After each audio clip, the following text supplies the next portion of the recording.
అందరికీ నమస్తులు. మనం వేసవి సెలవుల్లో భాగంగా ఈరోజు 30వ రోజు 30వ పద్యం, మే నెల 23వ తేదీ. ఈరోజు అకారాది క్రమంలో ధతో ప్రారంభమయ్యేటటువంటి పద్యం.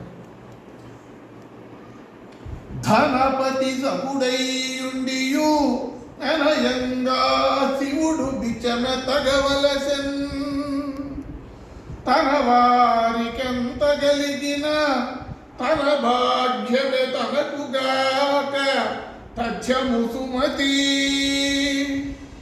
మరో ధనపతి సపుడైయుండియు అనయంగా శివుడు బిచ్చమెతగవలసెన్, తన వారికెంత గలిగిన తన భాగ్యమే తనకుగాక తథ్యము సుమతి.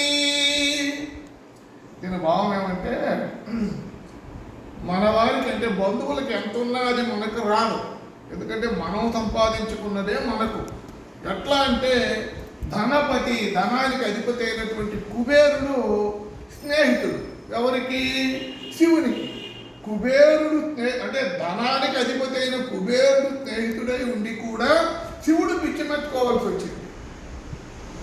అంటే మనం కూడా మన వారికి ఎంతున్నా మనకు వచ్చేదేమీ ఉండదు, మనము కష్టపడి సంపాదించుకుంటేనే మనకు దక్కుతుంది అని సుమతి శతకారుడు మధ్యలో చెప్తున్నాడు.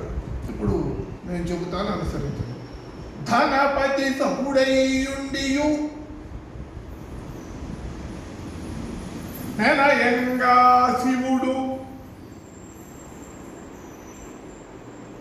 భిక్షమెత్తగవలసెన్,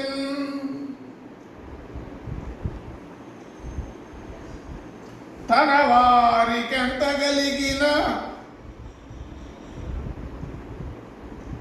తన భాగ్యమే తనకుగాక తథ్యము సుమతి.